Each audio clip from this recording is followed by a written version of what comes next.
দ্রোহের আগুনে ফুলকিরা, ফাগুনের কাঁপায় জালিমের মসনদ। তেমনি জুলাইয়ে নারী যোদ্ধারা দলমতের ঊর্ধ্বে গিয়ে কাঁপিয়ে দিয়েছিল ফ্যাসিস্ট পতিত শেখ হাসিনার জালিমশাহী মসনদ।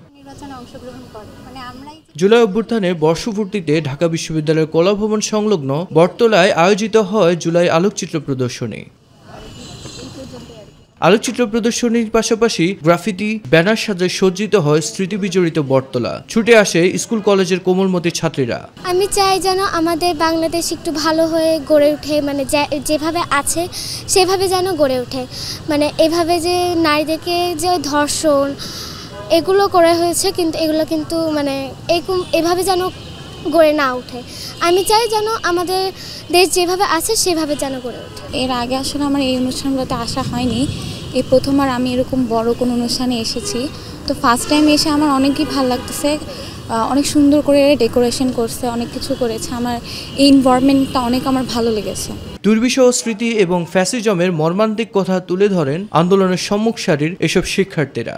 জুলাই বিপ্লবের সময় যেহেতু আমরা আন্দোলনে ছিলাম, আমরা নারীরা ছিলাম, সেখানে দেখেছি যে আমাদের নারীদেরকে খুব বাজেভাবে অত্যাচার করা হয়েছে, মেয়েদের গায়ে থেকে ওড়না খুলে নেওয়া হয়েছে, মেয়েদেরকে নানাভাবে অত্যাচার করা হয়েছে। আমি চাই আমাদের বাংলাদেশ যাতে আরও সুন্দর করে ওঠে, আমরা যেরকম পরিকল্পনা করছি যাতে সেরকম হয়, এরকম আয়নাঘর, এরকম নিপীড়িত যাতে কখনো হতে না হয়, সেটার জন্য আমরা একটা নতুন বাংলাদেশ গড়ার প্রত্যাশা রাখছি আর কি। শুধুমাত্র নারীদের যে মানে বিশেষভাবে আমাদের মা বোন নারী শিক্ষার্থীরা যে বিশেষভাবে অবদান রেখেছে এবং তারা যে রাস্তায় নেমেছে এবং শেষ দিন পর্যন্ত রাস্তায় থেকেছে তাদের জায়গা থেকে, তো সেইগুলো হচ্ছে মানে বিশেষভাবে ওইরকম আয়োজন আমাদের হয়তো চোখে পড়েনি। তো আমরা চেষ্টা করেছি হচ্ছে সেইটাই মেইনলি ফোকাস করা আমাদের বোনেদেরকে নিয়ে, যে জুলাই নিয়ে যে নারীরা মানে সকলে একতাবদ্ধ হয়ে যে রাস্তায় নেমেছিল, সকল মতাদর্শের শিক্ষার্থী সহ মা বোনেরা, মূলত সেইটাই আজকে আমরা তুলে ধরেছি আজকের আয়োজনের মাধ্যমে। বাংলাদেশের নাগরিকের দায়িত্ব মানে যে স্বপ্ন, সেটা হচ্ছে আমরা যেন স্বাধীনভাবে দেশে বাঁচতে পারি, বাক স্বাধীনতা আমরা ফিরে পেতে পারি, যেন আমার যে মতামত আমি সেটা প্রকাশ করতে পারি, যেটা আসলে আমি চিন্তা করি।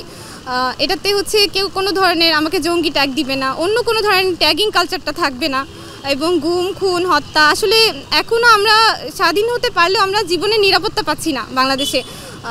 প্রত্যেকটা ঘটনা আমরা দেখি, একটার পর একটা ঘটনা আসতেই আছে, কিন্তু হচ্ছে নাগরিক হিসেবে আমরা আসলে যে নিরাপদভাবে দেশে বাঁচতে পারি, কখন কোনোভাবে কোন দুর্ঘটনার শিকার হই আমরা এটা বলতে পারি না।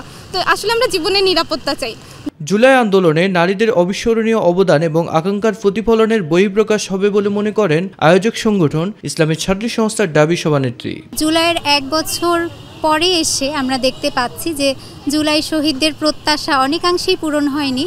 তো আমাদের আজকের এই আয়োজনের মূল লক্ষ্য উদ্দেশ্য হচ্ছে নারী শহীদদেরকে স্মরণ করা এবং পুরো দেশবাসীর সামনে আবারও জুলাইকে রিপ্রেজেন্ট করা, আবারও পুরো দেশবাসীকে জুলাইয়ের প্রেরণায় উজ্জীবিত করা, যেন আমরা পুরো দেশবাসী সমস্ত বিভেদ ভুলে গিয়ে এই দেশকে বিনির্মাণের কাজে একত্রিত হতে পারি। জুলাই পরবর্তী বাংলাদেশে নারীদের অধিকার সংরক্ষিত থাকবে, নিশ্চিত থাকবে নারীদের নিরাপত্তা, এমনটাই প্রত্যাশা সবার। মিফতা গালিব, মাই টিভি, ঢাকা।